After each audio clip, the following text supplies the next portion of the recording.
Hello guys, आपका मेरे channel smart study में स्वागत है। आज हम डायरेक्टेड ऑफ एजुकेशन की तरफ से दी जाने वाली असेसमेंट वर्कशीट नंबर 8 करेंगे, जो कि क्लास 8th की है और सब्जेक्ट है इंग्लिश। ये वर्कशीट 2 दिसंबर 2021 की है। तो आइए शुरू करते हैं। आज की वर्कशीट जनरल इंस्ट्रक्शंस दी गई है।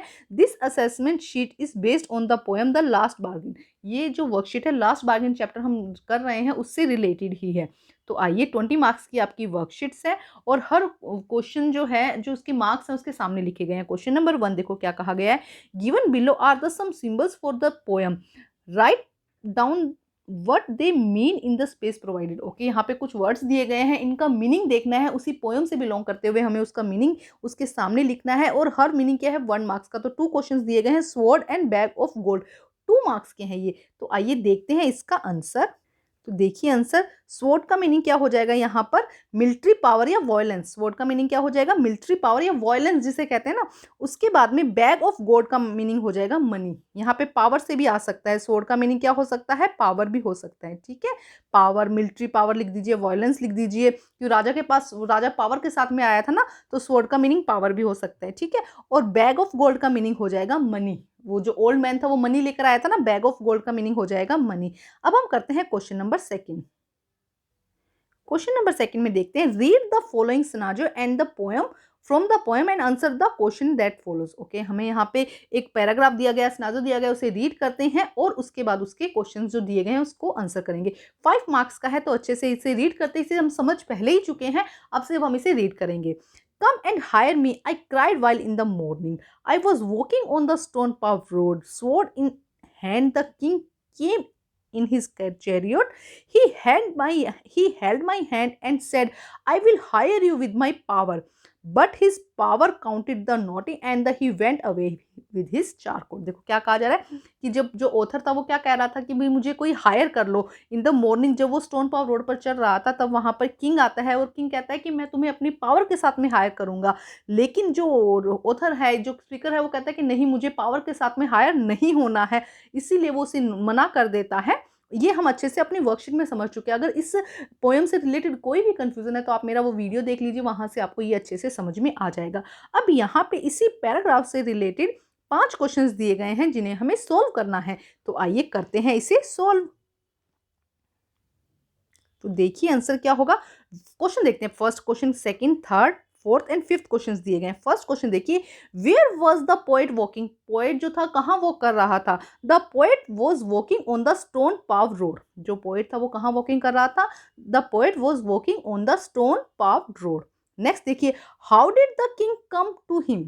किंग कैसे उसके पास में आया था, the king has sword in his hand and come in his chariot to meet the poet. किस तरह से आया था, the king has a sword in his hand and come in his chariot to meet the poet. Question number 3 देखिए, how did the king want to hire him. King किस तरह से उसे हायर करना चाहता था, the king want to hire him with the power. Power के साथ में क्या करना चाहता था, हायर करना चाहता था। Why did he go away, वो क्यों चला गया, because he think the king power counted for naughty. मतलब उसके लिए जो किंग की पावर थी वो कुछ भी नहीं थी, नोटी मतलब नथिंग, उसके लिए नथिंग थी।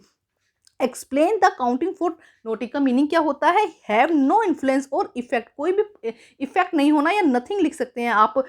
As all his work count for nothing, उसका सारा जो पावर थी वो उसके लिए क्या थी, नथिंग थी, कुछ भी नहीं थी।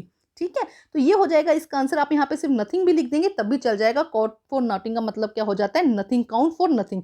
अगर चाहें तो शॉर्ट में चाहते हैं तो आप इतना ही इसका आंसर लिख सकते हैं, काउंट फॉर नथिंग। ये है हमारा सेकंड क्वेश्चन, 5 मार्क्स का है। अब हम करते हैं नेक्स्ट क्वेश्चन। अब हम देखते हैं क्वेश्चन नंबर 3। देखो क्या कहा गया है, उसे हम समझते हैं, ध्यान से समझेंगे क्वेश्चन।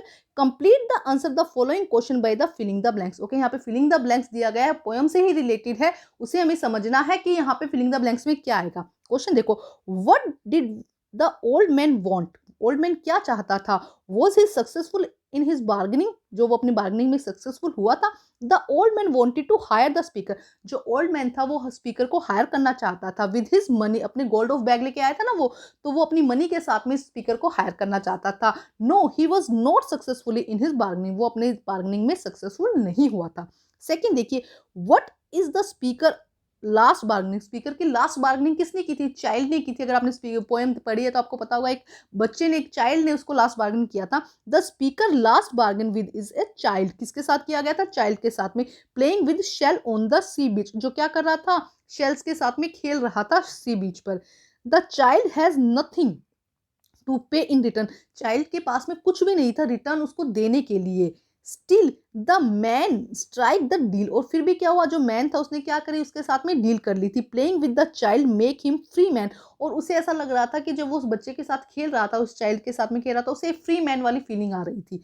ठीक है, चाहे उसने पावर, और पावर ने, जो किंग के पास पावर थी, स्माइल थी, या इसके अलावा जो ओल्ड मैन के पास में बैग था, कोई भी उसे हायर नहीं कर पाया था। लेकिन लास्ट में जो चाइल्ड था, जिसने कहा कि मैं तुम्हें कुछ भी पे नहीं करूंगा, उसने क्या किया था? उस जो स्पीकर था या ऑथर था, उससे हायर कर लिया था।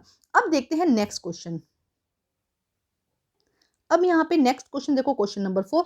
Arrange the letter to from meaningful words from the poem. आपको क्या करना है? मीनिंगफुल वर्ड्स के साथ में इसे पोएम को, यहाँ पे कुछ वर्ड्स दिए गए हैं जिन्हें मीनिंगफुल वर्ड में चेंज करना है। जैसे कि BAGARNI, क्या बन जाएगा? बार्गेन। नेक्स्ट देखो MILES, स्माइल। नेक्स्ट देखो HSLLES, शेल बन जाएगा। HINGNOT, nothing. इसके बाद EYMON, मनी। तो इस तरह से क्या करना है आपको? अपनी वर्कशीट को, असेसमेंट वर्कशीट को कंप्लीट करना है। तो ये थी हमारी आज की असेसमेंट वर्कशीट। वर्कशीट को कंप्लीट करके अपने टीचर से जरूर चेक करवाइए, और प्लीज मेरे चैनल को लाइक कीजिए, सब्सक्राइब कीजिए और शेयर कीजिए। Thank you guys.